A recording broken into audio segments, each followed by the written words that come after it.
Hey guys, what's up? I'm Priyanka and welcome back to the Fanspire. As you know, on our show, it is purely for the fans. We've seen a lot of fans come on here, talk about their favorite teams, their favorite players in the various leagues like the Premier League, the La Liga. We've even done the Euros. And of course, recently we also did women's football at the Olympics. And I can gladly say that it was amazing. We got some amazing feedback from that as well. And here we are with another episode covering women's football at the Olympics. Don't forget to also like, share, and of course, subscribe to our channel for lots more content. And yes, if you are a fan of any club in the world, do DM us. And of course, we can get you on to talk about your favorite club. So, just as we've been covering the men's leagues, we decided that we also want to put women's football in the spotlight, and we've done a lot of things with that on our channel. So, without any further ado, let's get on our brilliant panelist for today. So, there we have on screen Kimberly and Chelsea. Welcome to the show, guys. So glad to have you here. Thanks for having us here. Great. Hi, So, Priyanka. little introduction about both of you. So, first up, Kimberly. She plays with Bodyline and has also played for FC Goa. She's also represented the state of Maharashtra, and she also runs her own company called Zar Sports, which focuses on grassroots development for sports, and that is brilliant. And another fun fact, she's also part of the FIFA fan movement and has got to meet players like Messi, Megan Rapinoe, Juliet, and a whole bunch of them. So super glad to have you here, Kimberly. Thanks. It's a pleasure. I mean, it was overdue. Yeah. And would you like to show us a couple of photos that you took at the FIFA fan movement? Yeah. Sorry, there's no better way to show, but here is one with That's Messi, always and since we're talking about women's football, this is that's Juliet. Juliet. Yeah. We do have a lot to talk about Juliet and her team. But before we do that, let's move on to Chelsea. Hi, Chelsea. Welcome to the show. Hey, thanks. Thanks for having me. Yeah, yes. So Chelsea is also a budding footballer. She currently plays with Future Stars FC in Mumbai. And I've seen Chelsea. She is such an avid football fan. She'll be following the matches, the players, and I think that's brilliant because we need more girls out there watching football and supporting and helping to grow the game. And also, I kind of been waiting to make this joke. Chelsea is not a Chelsea fan; she's a United fan, right? Yeah. So glad to have you, Chelsea. I can't wait to talk about football with you. So let's get started. Yeah. So first up, before we move on into the discussion, let's take a quick look at the results of the semi-finals that just happened. If we can have that on screen. Yes, we do have the result that Sweden beat Australia 1-0 and Canada beat the United States again 1-0. For those of you who haven't followed the results, here they are. So first up, guys, let's talk about USA versus Canada and that penalty, which ultimately led to Canada winning. What are your thoughts on it? Chelsea, you Yeah, can go so first. I was really disappointed. I'm a big USWNT fan. So to see them lose in the semi-finals, like especially after winning the She Believes Cup that happened, they knocked that one out. So I definitely thought they were going to win the Olympics. So now to see that happen and that penalty, it was very controversial, yeah. So I think that penalty was very well taken. Unfortunately, Alyssa Nair couldn't be there to save it because of that injury that she had, and now she's not going to be able to play in the bronze medal match, which is very sad. But yeah, it was very disappointing to me. Yeah, I agree with the part about Alicia Nair also not being there. I was super disappointed, to hear about her injury. Kimberly, what are your thoughts on that penalty and the match? Well, I think it was a penalty that they deserved because I think it was Deanne Rose who I think also had been fouled earlier on, but that penalty wasn't given. I think that was penalty, not penalty. It's controversial there as well, but not Mhm. given. So I feel like, I mean, they had it coming. But I mean, what a brilliantly taken penalty. She placed it in the top corner. Just so calm and composed. When all the pressure of the whole world was probably on her. Just to see that composure while taking that penalty was just beautiful. And I mean, look, I am a US women's team fan, or I really admire them as a team. But that opening game that lost to Sweden, I think it set the tone for their Olympic journey because it hasn't been an easy road for them.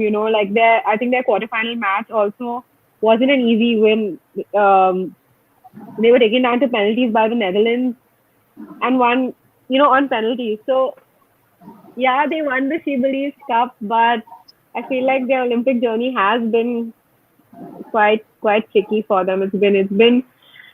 I'm loving how the other teams are challenging them because they are the world champions. They are everybody's favorites, but it's just mixing things up and it's keeping it interesting. Yeah, also you have to give it to Sweden. They've done an amazing job. Even now they're in the finals. I think they totally deserve it. Watching the highlights of that game as well was superb because they had some amazing tries. I think one was from out of the box and it just hit that crossbar. That was super disappointing that it didn't go in. But yeah, I think as a unit, the Sweden team has been really amazing. Yeah. Chelsea, any thoughts on the Sweden team?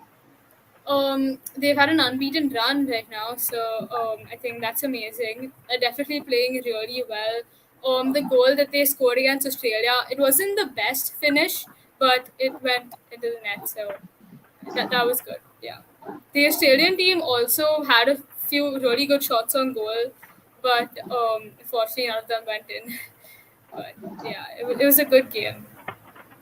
Yeah, I was personally hoping to see some of Sam Kerr's magic because we know Same. how good of a player Sam Kerr actually is. Yes. But sadly, they're just competing for bronze now. Yeah. Yeah. I mean, I think Australia also had a goal disallowed in that game, if I'm not Yes, yes. mistaken, right? It was So an offside like goal I by was, Sanko. yeah, was it an offset or was it someone fouled someone? I think something of that sort. Yeah. Yeah, it was But yeah, disallowed. That's right. So, yeah. that's also quite controversial because I mean I was reading that VAR didn't really have a proper look at it and or they didn't go and refer it properly. But nonetheless, I feel like Australia did create quite a few chances in that game. Uh, Mhm.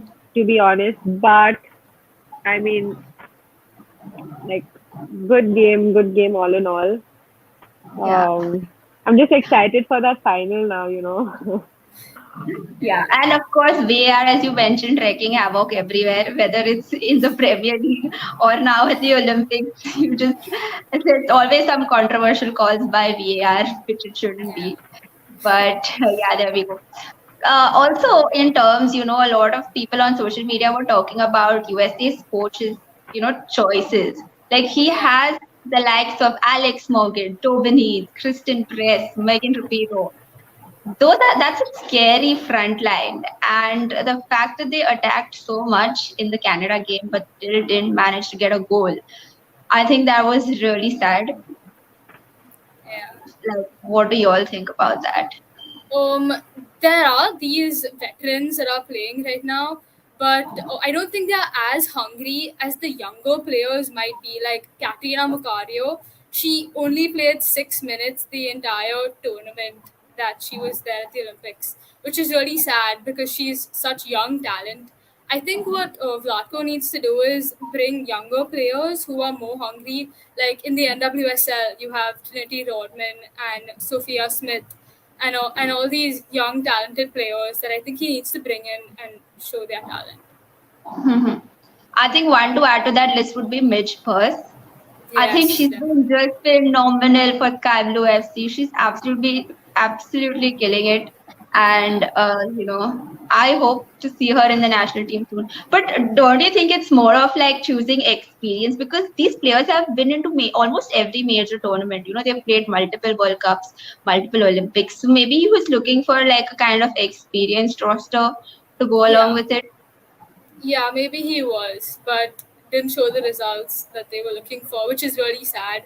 But I mean, it definitely wasn't the tournament that they were hoping to play. But yeah, I really hope they do better soon. I Yeah, really hope they win the bronze medal. Yeah. I think they would be super like hungry to go out and do that. uh, I think we just lost Kimberly due to some internet connection, and yeah, she's back. Yeah, I Kimberly. So have bad we were just network. no, that's not an issue. So we were just talking about, of course, the USA coach's choice of selection of the players. So any thoughts on that? I mean, yeah, they do have big names, but let's be honest, Alex Morgan hasn't been at her prime, and there are definitely better choices for him. She does get some playing time, but of course she's not starting all games for them. Um, System chess is kind of a tricky situation. She's really good, but I feel like maybe she's not as consistent, and that's probably why she doesn't start enough. But Carly Lloyd is a superstar to me because I mean, she's quite, like, she doesn't have age on her side, but she never fails to impress. She never fails to make an impact. I mean, they put her on because I think she's like their secret weapon. And she made a huge impact, although it wasn't enough. But she did create quite a few, scoring opportunities. But I can feel like the US team that we're used to watching, and maybe they're still going through the process of working with a new coach or working with new players, because they had like a solid team at the FIFA World Cup, and this transition phase is, I think that's what um, the underlying reason, because we're just so used to watching them, you know, perform day after day. It's quite odd to see them. I mean, look at that opening game. I was just thinking about it. That opening game against Sweden. I mean, it really kind of made me, it piqued my interest. Because I'm like, okay, everybody's now challenging the US, and it's not just like a one team show. Yeah, I don't think it's they really got good. back up after that Sweden game. I don't think they gained their like. I think they lost their confidence after that game and didn't get back up after that. I think it's really hard to say because, of course, they are a brilliant team, as we know. And now we have a question from Vidhi. Is it right for the USWNT to be demanding equal wages when they fail to perform in the big stages? We have a lot of these questions coming in, about how they've been uh, fighting for equal pay and things like that. So, any of you would take it and answer? I'm happy to hop on that question because I mean, it's a question even I get asked often. I feel like, yes, I mean, it is their right. It is. And I feel like losing a match doesn't make them less worthy of demanding what they deserve. Um, if Messi or his team lose one game, doesn't mean he gets paid less, right? He's still Messi. He's still being paid what he's being paid.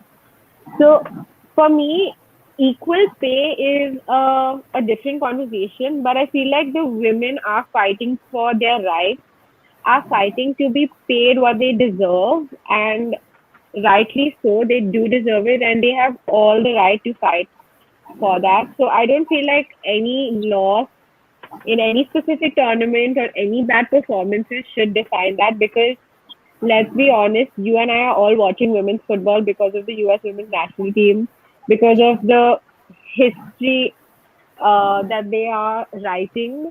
Um, and they are, I mean, I feel like they have all the right to do so. Yeah, that was Chelsea? very well said. Yeah, I think they definitely deserve equal pay. Like, there's a movie now come out on equal pay by Megan Rapinoe and all the teammates. So I think they definitely deserve it. And yeah, what you said was very good. Yeah. Yeah. And Before I just like to add to that, Vidip, you said that they fail to perform in the big stages. Let me tell you, they have so many World Cups, so many Olympic gold medals under their belt.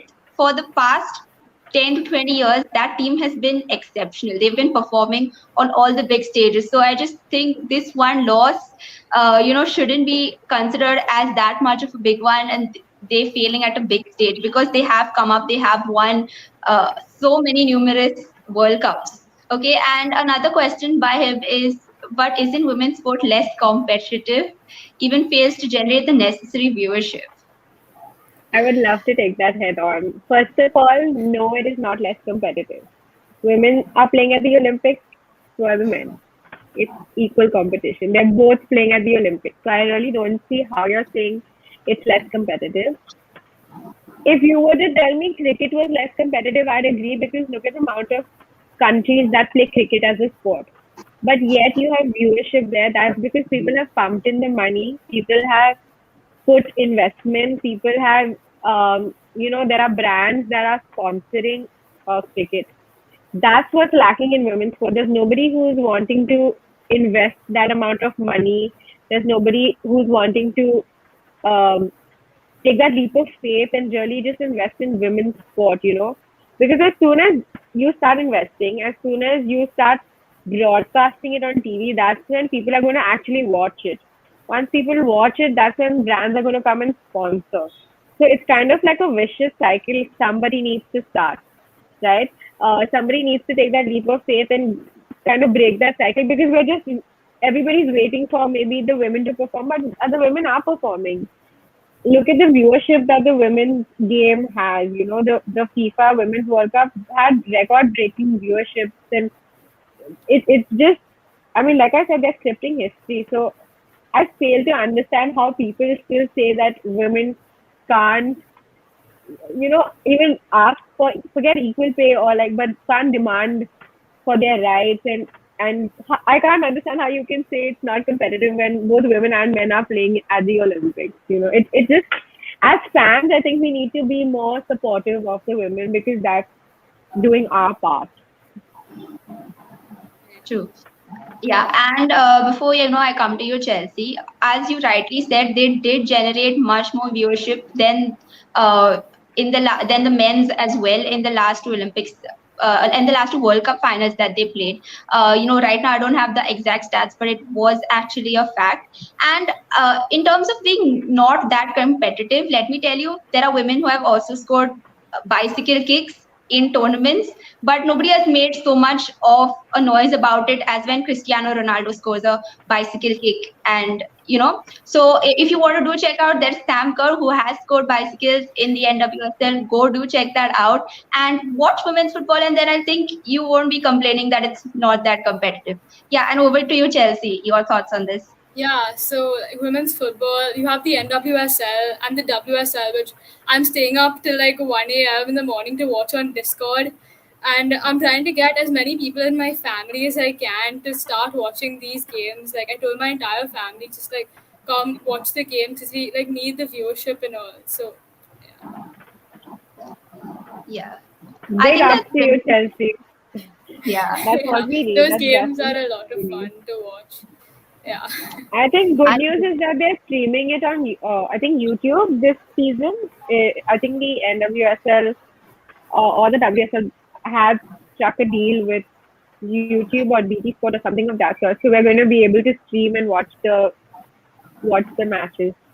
NWSL is streamed on Twitch, and Twitch is available in India, so Oh, it's pretty NWSL is accessible. also an app though. I had the app. I forget the name of it. I'll tell you though.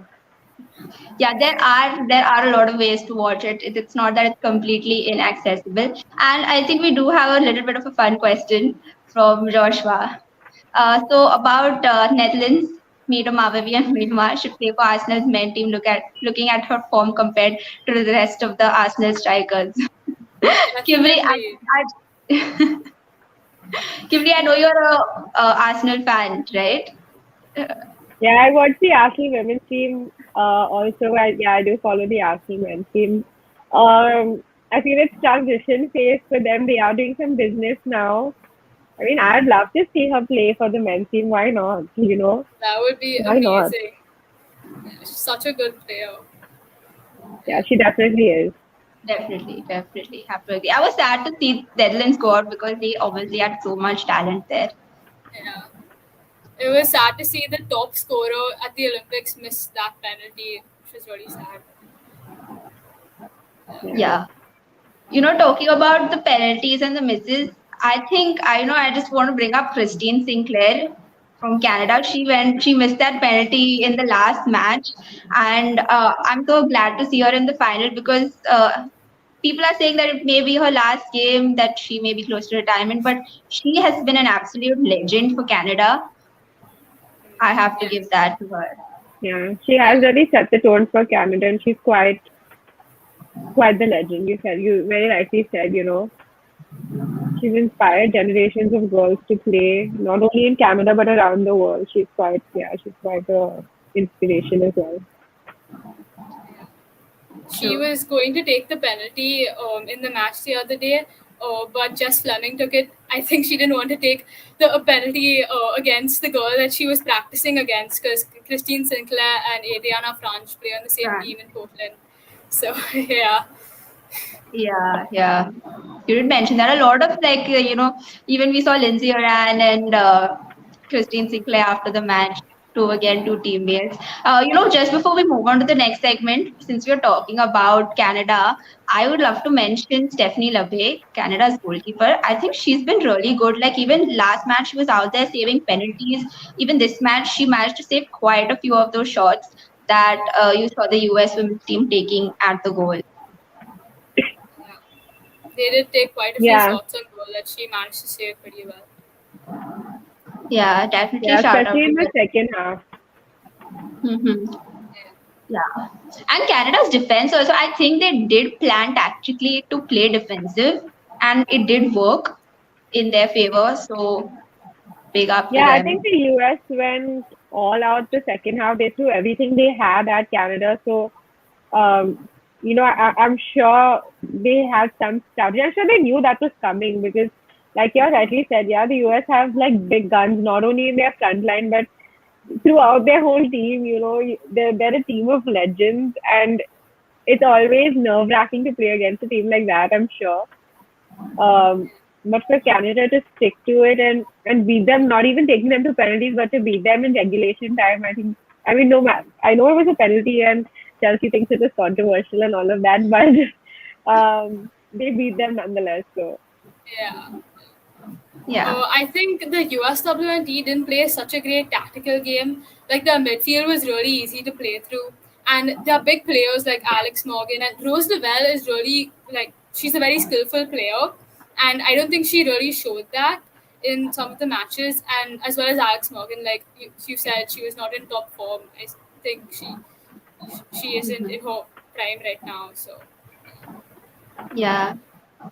I agree that a lot of the US national players weren't their best. Like if you take Megan Rapinoe as well, as you mentioned Lavelle. I think even Doll Kemper wasn't at her best. Usually she's great in that defense line.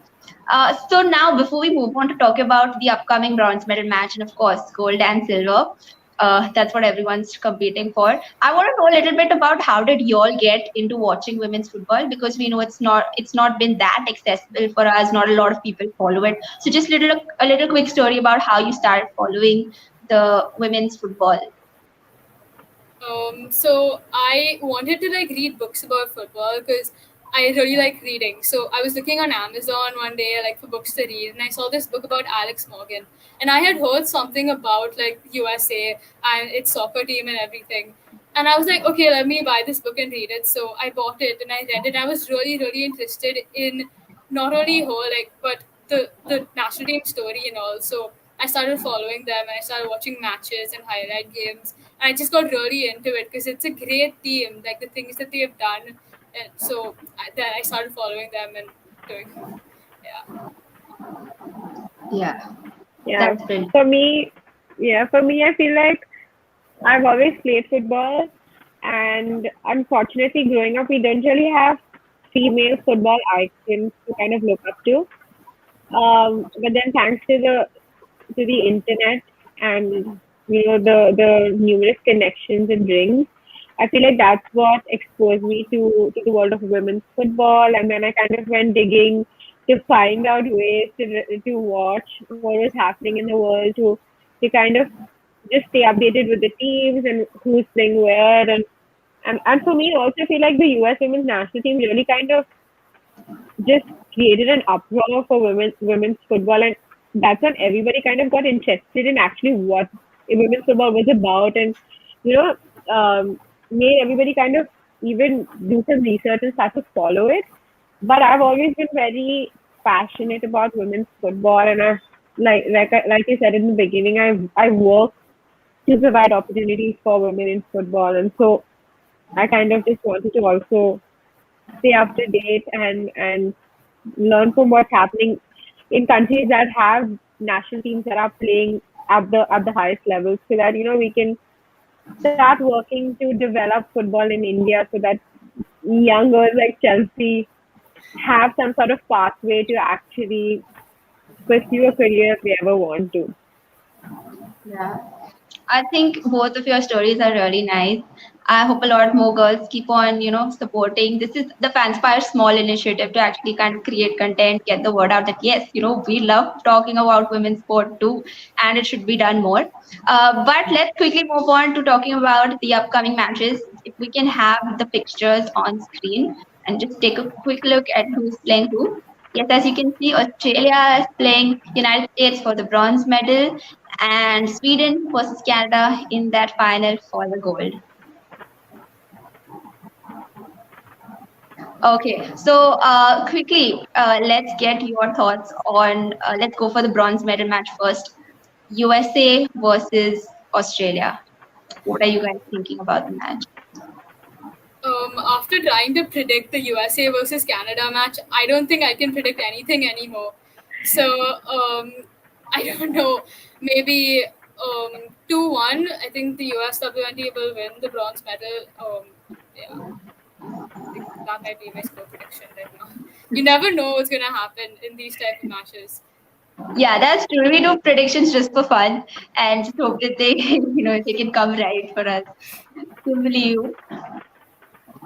I would love to see an upset there. I'm hoping it's like a 1-1, and then we go into penalties and see Australia beat the US, because the US has beaten quite a few teams in penalties and have like scraped their way through. I feel like into the semis. I just really love for the Australians to win a medal here. I really like the Australian team too. But the USWNT, they don't have Alyssa Nair anymore, so it might be difficult for Adriana France to own up to that. Yeah. Oh, okay. So I think Joshua is asking me in terms of the story. Joshua, we discussed this in our last episode, so do check it out. I think I've had a similar route like most of them, figuring out who Alex Morgan was over social media. Then I've moved on to actually fangirling over Tobin Heath big time, because I absolutely love her as a player. She's inspired me to actually play a lot. And yeah, more on that on our last episode, so do check that out as well. And Joshua has given his prediction. He was 2, Australia 1. I'm going to go for a 1-0 win for USA. I think it's going to be a very tough battle. And like you said, Alessia is not there, but I really want Adriana France to show up, because I've been a Portland Thorns supporter for quite a while. And I'd really love to see her perform at that big stage. Okay, so moving on now to the gold medal match. We have Canada and Sweden competing. So what are you looking forward to, guys?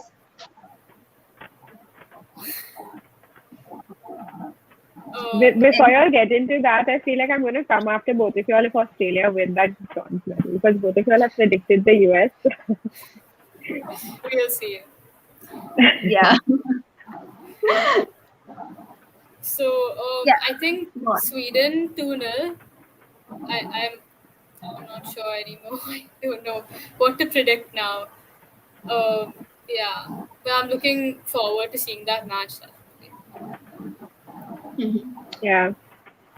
Same for me. I think Sweden have great potential, and I feel like they're going to walk all over Canada 3-0 is what I'm thinking. I hope it's a closer contested game, but I'm predicting 3-0 to Sweden. Okay, I actually want this to go to penalties for some reason, and I want to see Canada take it away just because I know Sweden have been brilliant. They also have like Magda Eriksson and brilliant players there as well. But I do have a couple of favorites like Christine Sinclair. Also want to see Jordan Heitma actually play a lot more and probably score. And Canada has some brilliant young talent there as well. And I think a gold medal would do really well in terms of just pushing them to encourage a lot more girls to come out and play. Because if you see, a lot of young talent has come out of Canada, just as you see it coming out of USA as well. So I'm hoping for a Canada win. Canada wins, I'm going to come to you both now. Okay, so as we come towards the end, do you guys have anything to say? Anything? Any final thoughts? You hope it will go to penalties, right, for the golden medal match. But I don't know. Like the Sweden goalkeeper is so good, so we'll see. Yeah. Labe has also been really good. So yeah. Kimberly, any final thoughts? I mean, just to everybody who's watching, please go out and watch some women's football. Watch, support, and you'll realize that it is worth watching. It is worth your time. Because yeah, just that question that popped up really tells how much people are unaware about women's football. So I'm glad that you guys are really taking initiative to talk about it, because you could have easily sat and spoken about the men's football at the Olympics, but it's great that you guys chose to speak about the women's football at the Olympics. It is very exciting. I mean, it might just be exciting for us three here, but I hope that everybody starts to watch it and starts to support it, because that's only when we're going to see some change and progression in women's sports. Yep, I think that's rightly said, and I'd also like to second that. Just go out there, watch a little bit of women's football, and if you're watching this, I hope you get to know a couple of players, look them up, kind of watch them play their goals, because obviously they are brilliant. And if you think that it's not that competitive, it's not that skillful, I'm telling you, Kimberly, Chelsea will also agree that you are wrong, and you need to go out there and watch women's football. Also, don't, as I mentioned in the beginning, don't forget to share this, like, subscribe, because this is how we grow football and grow women's football as well. Also, if you'd like to check out, we've also done the series called the Fanspire Spotlight, where we've gone to various states in India and spoken to a couple of football players who've played in the IWL, which is the Indian Women's League. We believe that it's not been promoted as much as it should be in the country, and so we're trying to shed a bit of light on that as well. So do check that series out as well. And a big thank you to everyone who has tuned in, who has put in your comments and questions for us. Thank you so much. And yes, of course, don't forget to subscribe. And of course, thank you to Kimberly and Chelsea for coming on. Thank you so much. So glad to have you here and talking about women's football and encouraging people to do so too. Yeah, thank you. Thank you. This was really great. Thanks for having us. Yeah, it's been a pleasure. Yeah. Absolutely. Thank you for coming. Hope we can do some more talking about women's football. And I know you all even watch Premier League teams, so maybe that as well in future. We'd love to have more girls involved in the watching aspect of football too. And also big thank you and shout out to the entire Fanspire team who works tirelessly to make these things happen. We're all just a bunch of fans out here, making content and interacting with a whole other bunch of fans. Again, thank you so much, guys. It's been amazing. Thank you for all the viewers, and see you guys next time. Bye.